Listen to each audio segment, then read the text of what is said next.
ಮಾನ್ಯ ಶ್ರೀ ಬಸನಗೌಡ ಪಾಟೀಲ್ ಯತ್ನಾಳ್ ಅವರನ್ನು ಉಚ್ಚಾಟನೆ ಮಾಡಿರುವುದರ ಬಗ್ಗೆ ಇವತ್ತಿನ ದಿವಸ ward number 21 ring road Nannabasaveshwara circle ಹತ್ತಿರ ಪ್ರತಿಭಟನೆ ಹಮ್ಮಿಕೊಂಡಿದ್ದೇವೆ. ಮುಂದಿನ ದಿನಮಾನದಲ್ಲಿ ಸನ್ಮಾನ್ಯ ಶ್ರೀ ಬಸನಗೌಡ ಪಾಟೀಲ್ ಯತ್ನಾಳ್ ಅವರನ್ನು ಮರು ಪಕ್ಷಕ್ಕೆ ಸೇರ್ಪಡೆ ಮಾಡಿಕೊಳ್ಳದೇ ಇದ್ದರೆ ಅತಿ ಉಗ್ರವಾದ ಹೋರಾಟವನ್ನು ನಾವು ಮಾಡ್ತೇವೆ. ಸನ್ಮಾನ್ಯ ಶ್ರೀ ಬಸನಗೌಡ ಪಾಟೀಲ್ ಯತ್ನಾಳ್ ಅಂದರೆ ಹಿಂದುತ್ವ ಅಂದರೆ ಸನ್ಮಾನ್ಯ ಶ್ರೀ ಬಸನಗೌಡ ಪಾಟೀಲ್ ಯತ್ನಾಳ್. ನಿಮ್ಗೆ ಗೊತ್ತಿದೆ, ಈ ಅಧಿವೇಶನದಲ್ಲಿ ನಿಮಗೆ ಅಷ್ಟು ಉಚ್ಚಾಟನೆ ಮಾಡೋದಿತ್ತಂದರೆ ಅಧಿವೇಶನದಲ್ಲಿ ಮಾತಾಡಬೇಕಾಗಿತ್ತು. ಅಧಿವೇಶನದಲ್ಲಿ ಸನ್ಮಾನ್ಯ ಶ್ರೀ ಬಸನಗೌಡ ಪಾಟೀಲ್ ಅವರು ಎಷ್ಟು ಮಾತಾಡಿದ್ರು, ಅದೇ ವಿಜೇಂದ್ರ ಮಾತಾಡಬೇಕಾಗಿತ್ತು. ಇಷ್ಟೆಲ್ಲ ಯಾರು ಮಾತಾಡಿದ್ರು? ಸನ್ಮಾನ್ಯ ಶ್ರೀ ಬಸನಗೌಡ ಪಾಟೀಲ್ ಯತ್ನಾಳ್ ಅವರೇ ಮಾತಾಡಿದ್ರಲ್ಲ. ಯಾರು ಹಿಂದುತ್ವ ಬಗ್ಗೆ ಯಾರು ಮಾತಾಡಿದ್ರು? ಯಾರೂ ಮಾತಾಡಲಿಲ್ಲ. ಅವಾಗ ಹದ ಇರುತ್ತಾನ ಗೌಡ್ರನ್ನ ಇಟ್ಕೊಳ್ಳೋದು, ಆಮೇಲೆ ಹೊರಗೆ ಹಾಕೋದು ಅಂದ್ರೆ ಇದು ಸರಿ ಅನ್ಸಲ್ಲ. ಅಮಿತ್ ಶಾ ಅವರೇ ಹಾಗೂ JP ನಡ್ಡಾ ಅವರೇ ನಿಮಗೆ ಯಾರು ಏನು ಹೇಳಿದಾರೋ ಗೊತ್ತಿಲ್ಲ.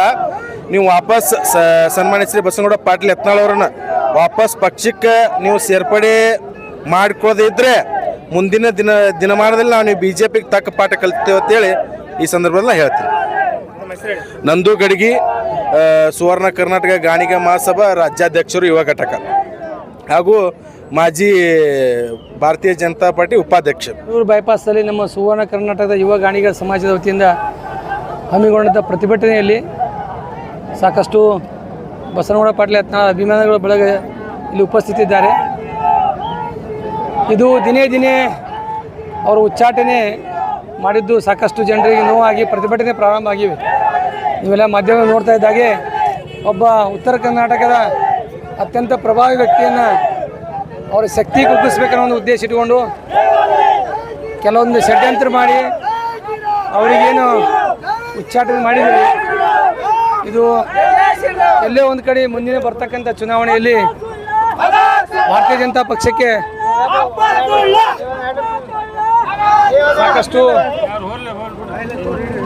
ಸಾಕಷ್ಟು ಹಾನಿಯಾಗುವಂಥ ಎಲ್ಲ ಲಕ್ಷಣಗಳು ಅದಾವೆ. ಯಾಕಂದ್ರೆ ಮೊನ್ನೆ ನಡೆದ 2023 ಚುನಾವಣೆಯಲ್ಲಿ ಹಿರಿಯ ನಾಯಕರನ್ನು ಗಣನೆ ತೆಗೆದುಕೊಳ್ಳದೆ ಏಕಪಕ್ಷೀಯವಾಗಿ ನಿರ್ಧಾರ ತೆಗೆದುಕೊಂಡು ಸಾಕಷ್ಟು ಟಿಕೆಟ್ ಹಂಚಿಕೆ ಆಗಿದ್ದು. ಆ ಸಂದರ್ಭದಲ್ಲಿ ನಾವು ನಿರೀಕ್ಷೆ ಮಾಡಿದ್ದೀವಿ 120 ಸೀಟ್ ಬರ್ತಾವಂತ. ಎಲ್ಲ ಕಾರ್ಯಕರ್ತರು ಅಷ್ಟೇ ಹುಮ್ಮಸ್ಸಿಂದ ಭಾರತೀಯ ಜನತಾ ಪಕ್ಷಕ್ಕೆ ಅಭಿಮಾನ ಇಟ್ಕೊಂಡು ಮತ ಹಾಕಿದ್ದಾರೆ. ಆದರೆ ಕಾರಣಾಂತರಗಳಿಂದ ಏನು ಈ ಟಿಕೆಟ್ ಹಂಚಿಕೆಯಲ್ಲಿ ಅನ್ಯಾಯ ಆಗಿ ಸಾಕಷ್ಟು ಸಮಸ್ಯೆಗಳಾಗಿ 65-66 ಸೀಟಿಗೆ ಬಂದೆವು. ಮತ್ತೊಂದು ಆಘಾತ ಈ ಉತ್ತರ ಕರ್ನಾಟಕದ ಒಬ್ಬ ಈ ಜನರ ಶಕ್ತಿ ಅಂತ ಹೇಳಬೇಕು. ಮತ್ತು ಸಾಕಷ್ಟು ಉತ್ತರ ಕರ್ನಾಟಕದಲ್ಲಿ ಏನೇ ತೊಂದರೆ ಆದಾಗ ವಿಧಾನಸಭೆ ಧ್ವನಿ ಎತ್ತವರೇ ಬಸನಗೌಡ ಪಾಟೀಲ್ ಯತ್ನಾಳ್ ಅವರು. ಇಂಥ ಒಬ್ಬ ಧೀಮಂತ ನಾಯಕರನ್ನು ಉಚ್ಚಾಟನೆ ಮಾಡೋದು ಸರಿಯಲ್ಲ.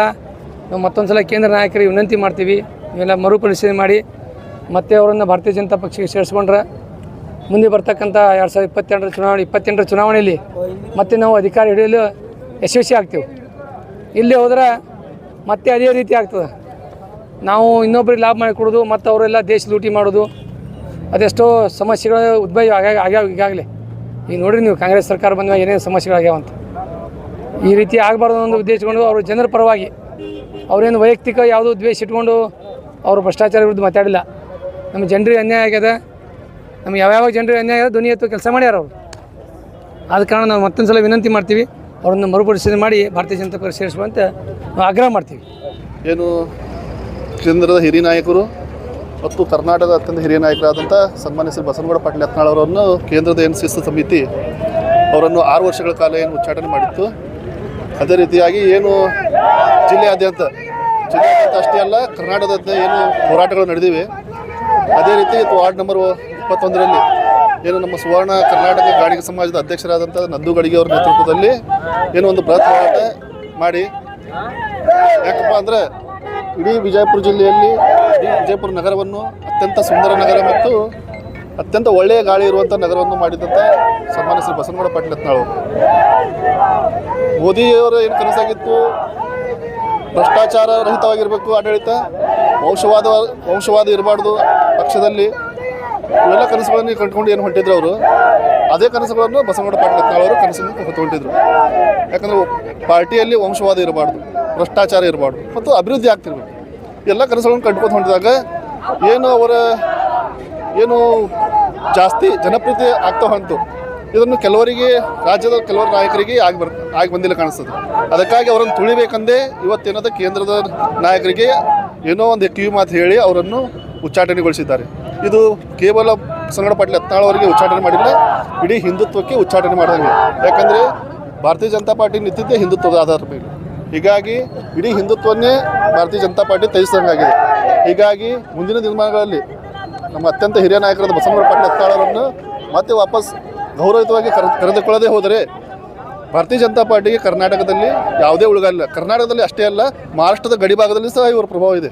ಹೀಗಾಗಿ ಅವ್ರನ್ನ ಒಳ್ಳೆಯ ರೀತಿಯಿಂದ ಗೌರವಯುತವಾಗಿ ಕರೆದುಕೊಂಡು ಸ್ಥಾನಮಾನ ಕೊಡಬೇಕಾಗಿತ್ತು ನಮ್ಮ ಮುಖಾಂತರ ಆಗ್ರಹ ಮಾಡ್ತೀವಿ. ನನ್ನ ಹೆಸರು ಶಂಕರ್ ಉಗಾರ್, ಮಾಜಿ ನಗರ ಮಂಡಲ.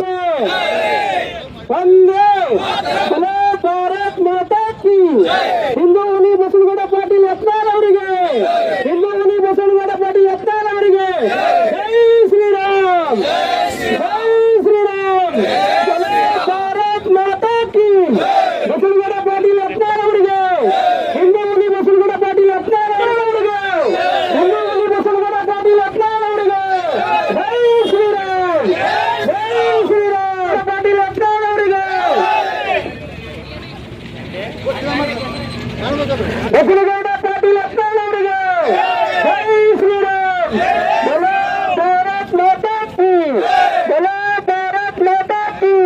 ಕರ್ನಾಟಕದ ಯೋಗಿ ಆದಿತ್ಯನಾಥ್ ಬಸನಗೌಡ ಪಾಟೀಲ್ ಯತ್ನಾಳ್ ಅವರಿಗೆ, ಕರ್ನಾಟಕದ ಹಿಂದೂ ಬಸನಗೌಡ ಪಾಟೀಲ್ ಯತ್ನಾಳ್ ಅವರಿಗೆ ಜೈ ಶ್ರೀರಾಮ್, ಜೈ ಶ್ರೀರಾಮ್. ಬೋಲೋ ಭಾರತ್ ಮಾತಾ ಕಿ, ಭಾರತ್ ಮಾತಾ ಕಿ.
ಬಸನಗೌಡ ಪಾಟೀಲ್ ಯತ್ನಾಳ್ ಅವರಿಗೆ, ಪಾಟೀಲ್ ಯತ್ನಾಳ್ ಅವರಿಗೆ. ಹಿಂದೂ ಹುಲಿಗೆ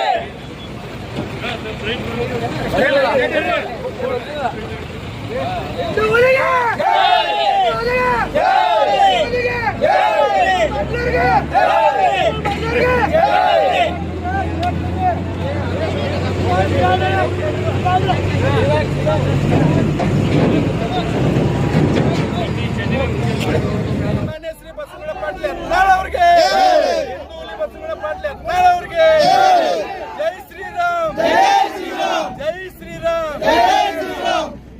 ಹಿಂದೂ ಹುಲಿಗೆ ಜೈ ಶ್ರೀರಾಮ್, ಜೈ ಶ್ರೀರಾಮ್, ಜೈ ಶ್ರೀರಾಮ್, ಜೈ ಶ್ರೀರಾಮ್, ಜೈ ಶ್ರೀರಾಮ್. ಹಿಂದೂ ಹುಲಿಗೆ ಜೈ, ಹಿಂದೂ ಹುಲಿಗೆ ಜೈ, ಉತ್ತರ ಕರ್ನಾಟಕ ಹುಲಿಗೆ ಜೈ, ಉತ್ತರ ಕರ್ನಾಟಕ ಹುಲಿಗೆ ಜೈ, ಜೈ ಶ್ರೀರಾಮ್, ಜೈ ಶ್ರೀರಾಮ್, ಜೈ ಶ್ರೀರಾಮ್, ಜೈ ಶ್ರೀರಾಮ್, ಜೈ ಶ್ರೀರಾಮ್, ಜೈ ಶ್ರೀರಾಮ್, ಜೈ ಶ್ರೀರಾಮ್. ಜೈ ಶ್ರೀರಾಮ್.